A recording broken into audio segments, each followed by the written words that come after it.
My name is Aller Corey once again, and I'm with Eastern Michigan University's CFA Challenge team.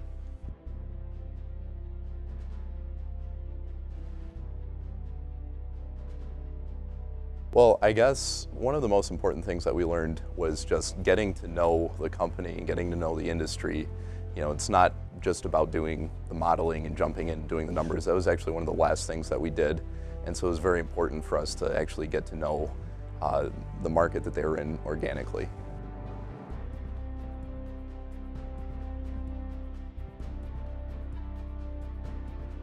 I think we just faced it right here.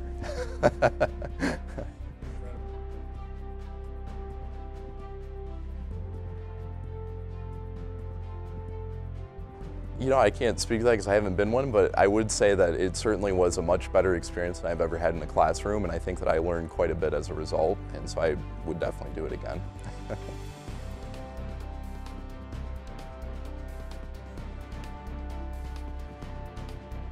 Well, I think that, you know, if I become a research analyst someday, I think that I'll certainly pay a lot more attention to, I guess, the nuances of the industry instead of just going into the numbers. And so I think that, you know, that really gave a good perspective as a result.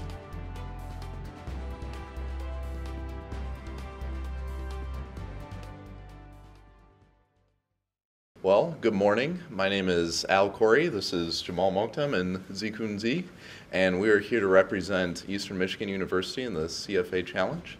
And today we are going to present to you why we believe that at current rates that Kellogg's is actually a sell.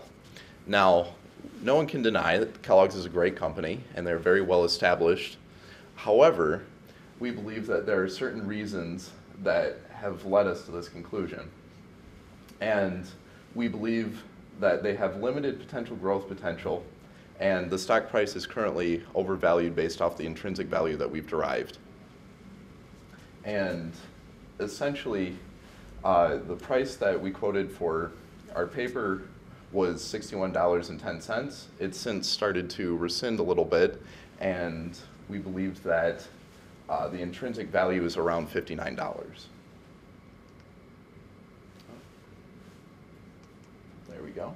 So I guess we'll begin by talking about their branding and innovation, because as we know, Kellogg's is a great company for branding, and they themselves have said that their own best asset as a brand is the company itself. In the markets that they serve, they've become very well known and established, especially in the United States. However, they've had certain instances where this hasn't worked out so well for them. Whereas, for instance, in the Asia Pacific market, they've had certain difficulties getting their brands to be accepted. But still, they have followed in their history with their track record of being the first into the market in many places. So their strategic direction is really to become a global snack player, and the crux of that, to make that strategy work, was to acquire Pringles, which has given them a lot more distribution networks in Asia, and also with strategic joint venture partnerships that they've entered into in certain countries in the region. They want to win in breakfast, and this has worked out decently well.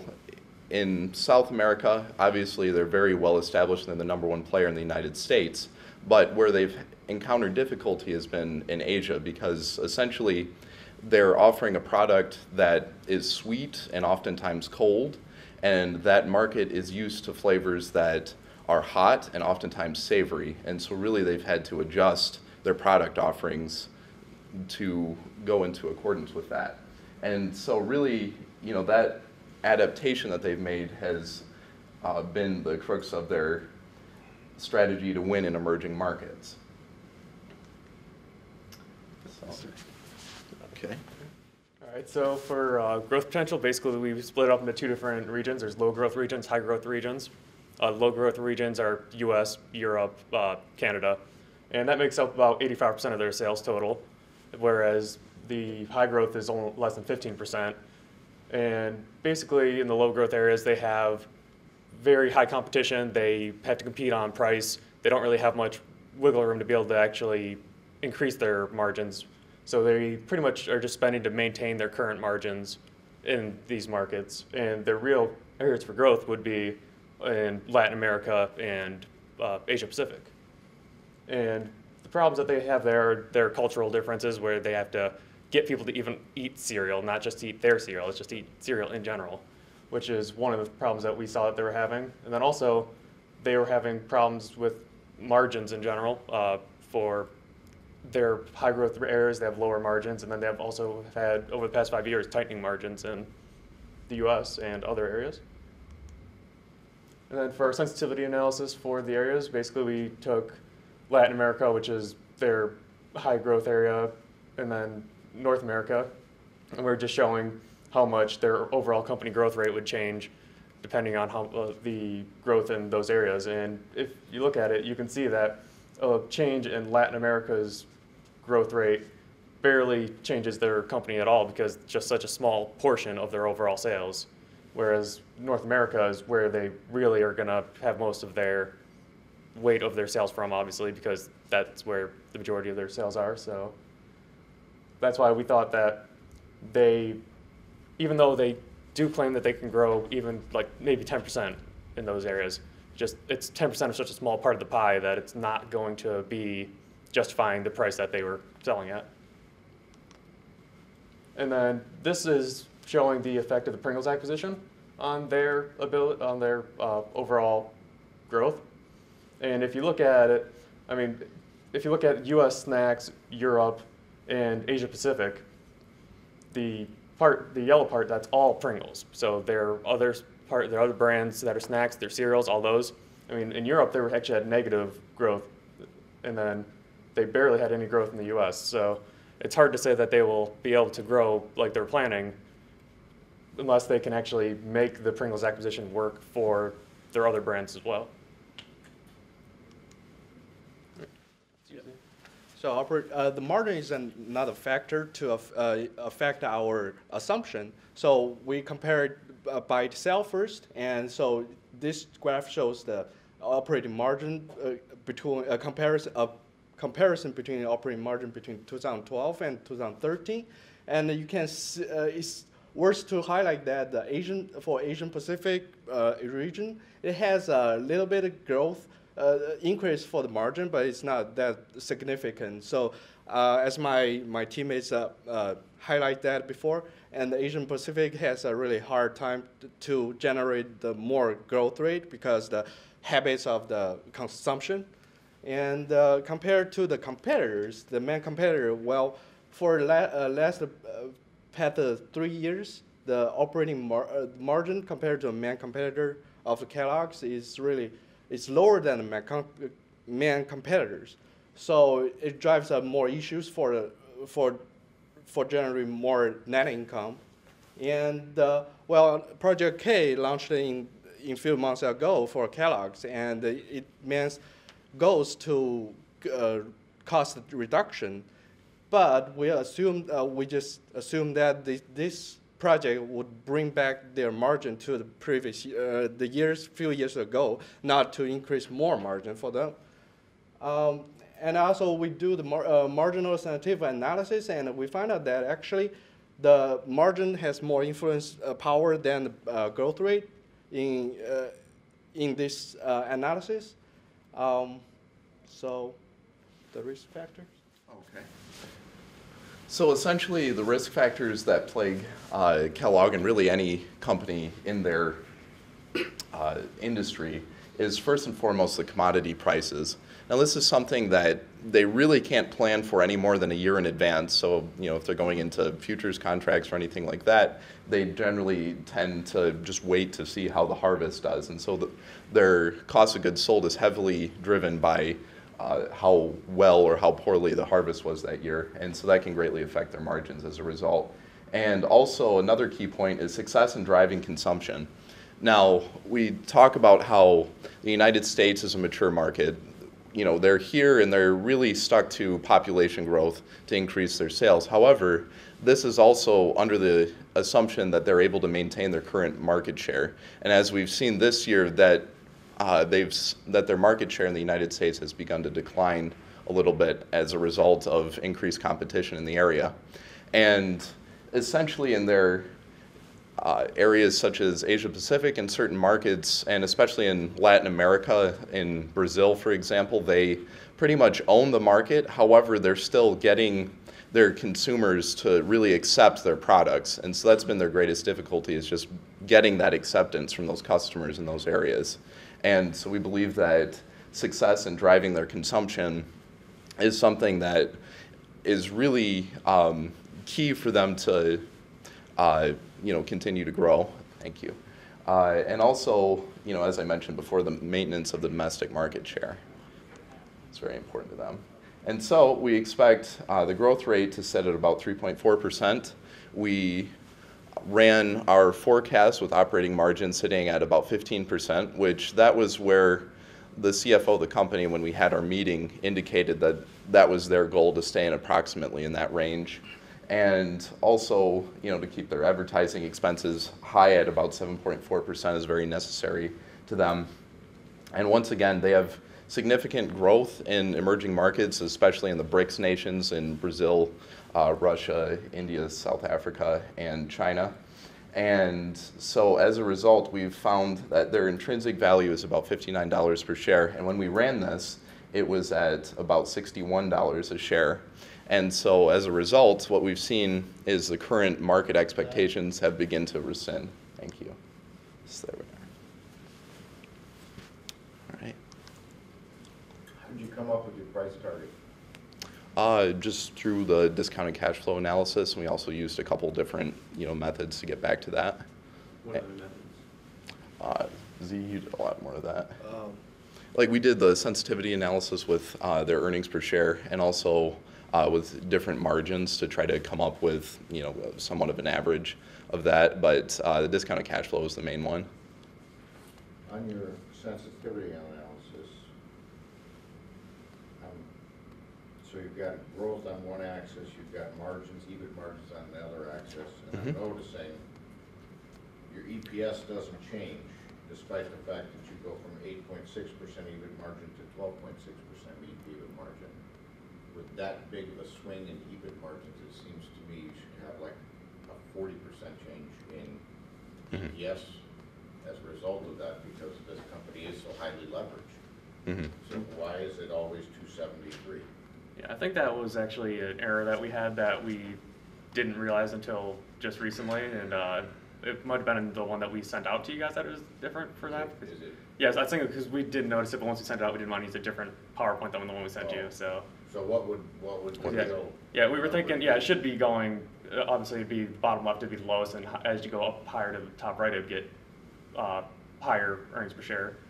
But yeah. Well, essentially, it's driven because we kept the shares outstanding the same, and across all of that. So I mean, the changes, I guess, would be somewhat limited based off of that. Is that what you were saying, Z? Yeah, I think so. Is that? Your 400 basis point increase in margins should be a lot of increase in net income, which, if you kept the share count the same, would be a big increase in EPS. You didn't really talk about the balance sheet in terms of the level of leverage, in terms of how they financed acquisitions, in terms of the structure of that debt. Can you comment on that? Yes, absolutely. They've certainly changed their composition of debt and equity recently, because the way that they financed their Pringles acquisition was largely through debt. And so as a result of that, they've become much more highly leveraged. And do you remember the debt to equity ratio that we used? Because, I mean, essentially we, just said that our expectation is for them to decrease, the amount of debt leverage that they have as time goes on into our modeling. And so we expected that to decrease to a certain level, and that was what our beta assumptions and everything was based off of, to come up with a weighted average cost of capital to discount it. So. Yeah, I mean, generally, you want to use what their capital structure is, their target capital structure, not their one at that moment. Right. They do take on that debt, but they are a company that is established enough where that debt is not going to really cause them problems. And they have stated that their intention is to pay down that debt, and that's what they plan on using their cash profits for, is to pay down that debt and repurchase shares. So we thought that while that debt is a short-term consideration. In the long term, it's not going to really be Greatly a huge affect them, effect yeah. on them. And from a share repurchase perspective, they're going to pay down debt and buy back shares. Mhm. Yeah, that's what they said their goals were with their profits would be basically pay down the debt from the Pringles acquisition, as well as repurchase shares. Hmm. In your expectations, growth rate 3.4%, is that organic, all organic, or do you have assumptions of more acquisitions, and can they afford to do more acquisitions in the near term? I mean, for the most part, for the growth rates, we assumed that they would grow around 3% for their low growth areas like Europe, US. Basically, they can't grow much faster than the population does because it's such a Well, saturated and market. also, another consideration is that in the Asia Pacific region, it's anchored by Australia, which to them is a very mature market. And so that's another one that really just grows with population. And so that's why the Asia Pacific growth overall as a region is somewhat hampered by the existence of that market in there, and the other ones are comparatively not as large currently. So So will there be potential to do more acquisitions? Can they afford it? oh, sure. I mean, yeah, they could. I mean, whether they will or not. I mean, Pringles, they didn't buy it to get Pringles Well, I itself. They mean- bought it for the actual distribution network and the ability to get their other products out to other regions that they don't currently sell them in. And I So- think that another thing that's been evidence in their industry, like for instance, ConAgra took on Ralcorp because really in this market, since it's so saturated domestically, that we believe that really the only way for them to continue to grow at somewhat aggressive rates is through acquisition. Yeah. So yes, to your point. And since you did report the stock price, as you mentioned, has been dropping, is there a point where your sell becomes a hold or becomes a buy? Yeah, I think that, in order to flip that, we'd like to see their margins start to increase. And, as a result of that, I think that would, be good for the overall health of the company. And Z, mentioned that, really for us to flip it to a buy would be if we started to see their margins to start to revert back to where they were when it was almost to about 20%. More just the price entry point, you want to see improvement at the company. Right. Right. I think that, if you see it organically like that, then you'll see it in the market as a result. Why is it a sell? I mean, the good news is you are right. The bad news is, if the stock was $61, you're saying it's worth $59. Well- I mean, that's, what, a 2% decline? Right. The Dow's down 3% the last week and a half. Yeah. Well, the reason that we felt that it was a sell wasn't because, it's not a good company to invest your money in. It's just we felt that you would have more capital appreciation opportunities if you invested your money elsewhere. So really, it's not a sell because it's a bad company. It's a sell because you can make more money elsewhere. So it's more of a sell that's kind of an underperform. Right. Yes. And you had the opportunity to meet with management. How was that experience? That was cool. The feel you got from management, the quality of the management that's at their team? Yeah, their management was Yeah. really awesome. I mean, had a very structured way of getting all the information to us. I mean, The CFO, I thought that he was a very bright guy. And I also feel that some of the things that he said were somewhat divergent from what their marketing materials said. Like, for instance, in, let's say in South America, for example, their marketing materials said that their expected, appreciation for the Brazil region was between Puerto Rico, which was, actually I have that, it was 3.7 kilos per capita in consumption, and Mexico, which was 1.7 kilos per capita. In the marketing material, they said that they believed it would be closer to Puerto Rico and Brazil. But then when he was talking, he said that it was really Mexico that they were using as their benchmark. And so an interesting point about that really kind of led us to say, well, maybe they're having a lot more trouble in these emerging markets is because they've been in Mexico since 1954. So they've been there 60 years, and they've only been able to develop about 36% of the consumption that they have in the United States. As it relates to their emerging market strategy, that I think was when emerging markets was a very important part to them. Absolutely. If they're already having problems having their products be accepted, what is their strategy then? Well, I guess that, really that's something that we felt was very difficult to really pin down on because, while, they are, really it's through joint ventures. Like, for instance, they paired with, I can't remember the name off the top of my company, but it's Wilmar. Wilmar, that was it, the Chinese a company which is like the largest oil distributor of, like cooking oils and that sort of thing. And so, so I think that a lot of their growth in emerging markets will come through the exposure that they get to, I guess, for lack of a better term, piggybacking on the already established firms in those markets. But I guess examples where they've gone in it alone, they've had a lot more difficulty, like especially in China, like we were saying, where they were offering something that was completely different from what they were used to, and they weren't even accustomed to really eating breakfast. Yeah.